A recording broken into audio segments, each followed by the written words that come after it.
আজকে আমরা একটা ক্লাসিক বই নিয়ে কথা বলবো, ফ্রাঙ্কেনস্টাইন। আমরা প্রায় সবাই বইটা সম্পর্কে শুনছি। এটা খুবই পপুলার একটা বই, একটা হরর জনরার বই, এবং এই নিয়ে অনেক মুভি হয়েছে, অনেক আলোচনা হয়েছে।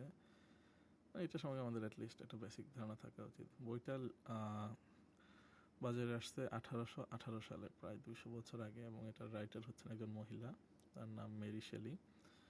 এবং তার সেই সময়ে তিনি নিজের নাম দিয়ে বইটা লেখেন নাই, তিনি অ্যানোনিমাসলি বইটা লিখছিলেন, কারণ ওই 200 বছর আগে আসলে মহিলারা ওইভাবে রাইটার হিসেবে আত্মপ্রকাশ করতে পারতো না।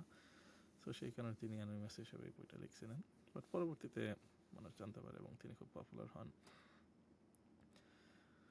তো বইটা হচ্ছে আসলে একটা রূপক অর্থের গল্প বলা যায়, কারণ বইয়ের মেইন কাহিনী যেটা, সেটা থেকে আসলে এর মেসেজ যেটা, সেটা অনেক বেশি ইম্পর্টেন্ট। বইটা যখন লেখা হয় সেই সময়ে সায়েন্স মাত্র পিক আপ করতেছে আর কি। মানুষ হালকা হালকা সায়েন্স সম্পর্কে জানতেছে, এবং সায়েন্স দিয়ে যে অনেক কিছু করা যায় সেটা তখন মানুষ জানতে পারতেছে।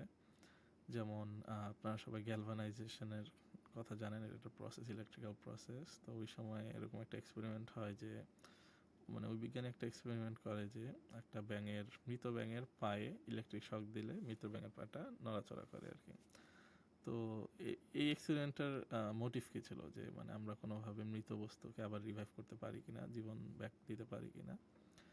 তো এইটা না, খালি আরও এক্সপেরিমেন্ট হয়েছে যেখানে দেখা গেছে গরুর মাথা কেটে এনে, জাস্ট মরছে এরকম একটা গরুর মাথা কেটে এনে সেটাতে ইলেকট্রিসিটি দিয়ে দেখানো হয়েছে যে গরুর মানে অমুক অমুক জায়গায় ইলেকট্রিসিটি দিলে গরুর চোখ খুলে বা মুখ খুলে এরকম।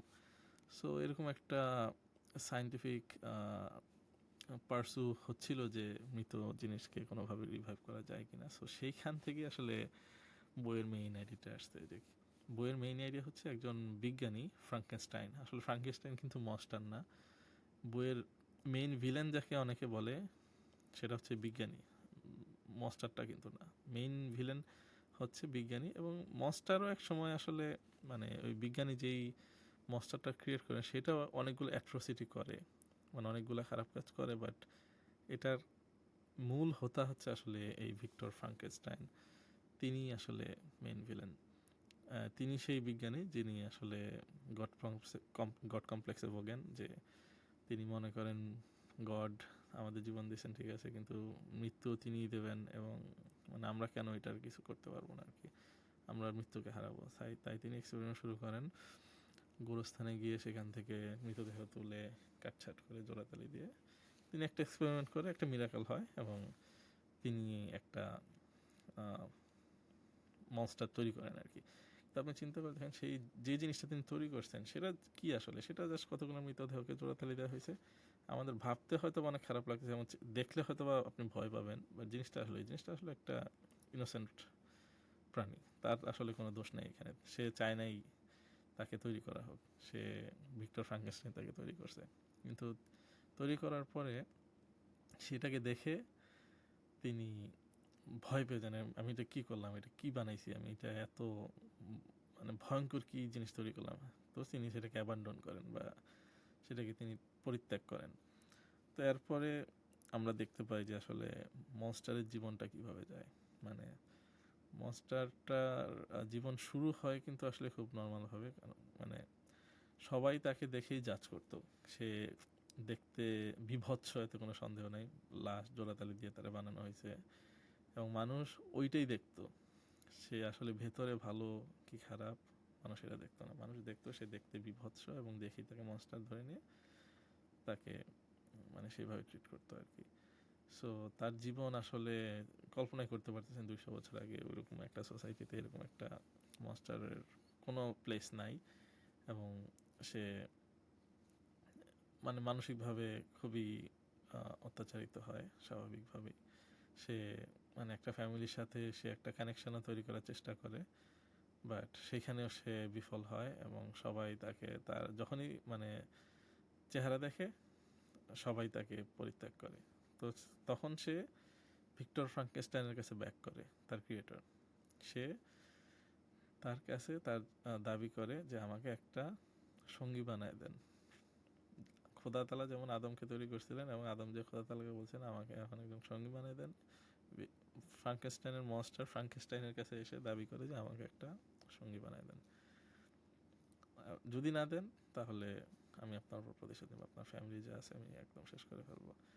তো তখন ভিক্টর ফ্রাঙ্কেনস্টাইন ভয়ে তার জন্য একটা সঙ্গী বানানোর চেষ্টা করেন, এবং বাট তিনি আবার সেম মানে জায়গায় ফেরত যান, মানে সে কী বিভৎস জিনিস তিনি তৈরি করেন ওইটা ভেবে তিনি মানে সেটাতেও ইস্তফা দেন আর কি, তার জন্য সে আর সঙ্গী বানান না।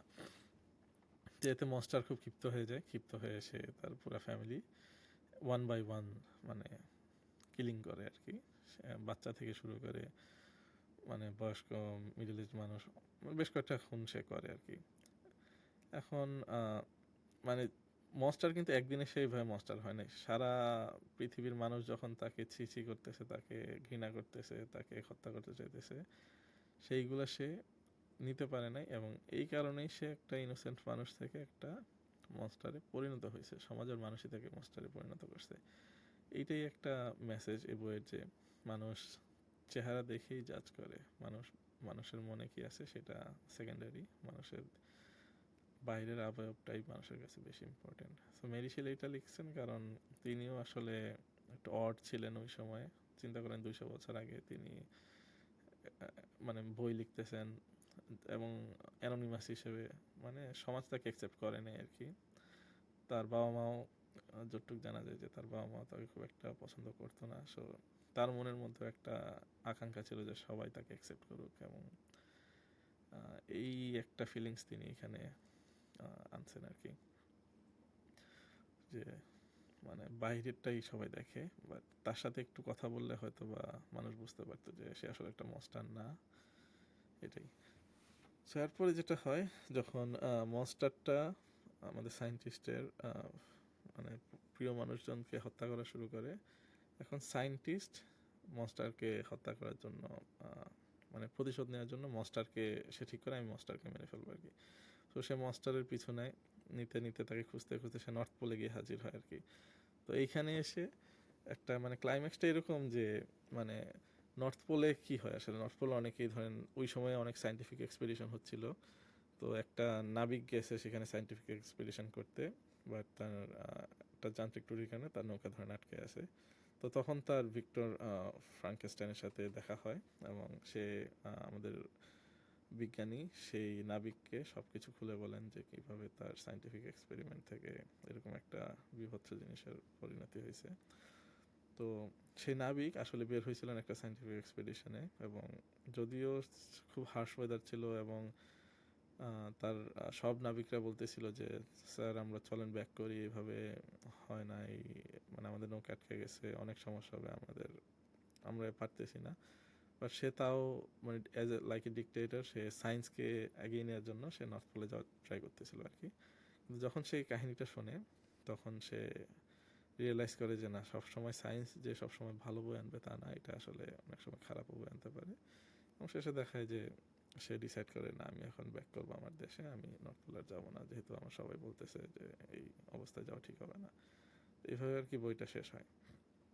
তো এখানে শেষে একটা কথা না বললেই না, যে বইটাতে আসলে মূল গল্প থেকে আপনাদের কি শিক্ষা দিতে চাইছেন মেরি শেলি, সেটা আসলে বেশি গুরুত্বপূর্ণ। এই কারণেই বইটা এখনো 200 বছর পরেও এটা প্রাসঙ্গিক। মানে এরকম হরর গল্প অনেক আছে, যে অনেক বিভৎস 10 মাথাওয়ালা ভূতের বই অনেক আছে, সেইগুলো এত ইম্পর্টেন্ট না। এইটা ইম্পর্টেন্ট কারণ হচ্ছে এটার যে মেইন থিমটা কি, মানে সায়েন্সকে আপনি যদি ইরেসপন্সিবলি ইউজ করেন সেটা আপনার জন্য একটা অ্যাট্রোসিটি বয়ে আনতে পারে, যেমন নিউক্লিয়ার ওয়েপন, মানে সেটা তো সায়েন্স থেকেই আসছে, এবং এর কারণে সারা দুনিয়া এখন ধ্বংসের মুখে, মানে যে কোনো সময় নিউক্লিয়ার পাওয়ার ফেলে দুনিয়া ধ্বংস হয়ে যাবে, এবং এটার দায় কার আসলে, যারা সায়েন্সকে ইনঅ্যাপ্রোপ্রিয়েটভাবে ইউজ করছেন। এবং এই কথাটাই মেরি শেলি তখন 200 বছর আগে লিখে গেছেন, যখন সায়েন্স মাত্র মানে ডেভেলপ করা শুরু হয়েছে আর কি। এবং তিনি মানব যে ক্যারেক্টারগুলা, যে আমরা বাইরে দেখেই মানুষকে জাজ করি, সে বিভৎস চেহারা হলে আমরা ধরেই নেই সে বিভৎস, তার ভেতরটা আমরা জানার চেষ্টা করি না এবং তাকে অ্যাকসেপ্ট করি না, এটা তিনি ফুটায় তুলছেন আর কি। তো এরকম অনেক শিক্ষণীয় গল্প বইটাতে আছে, তো আশা করি আপনারা পড়বেন এবং জানাবেন কমেন্ট করে কেমন হয়েছে। ওকে, বাবাই।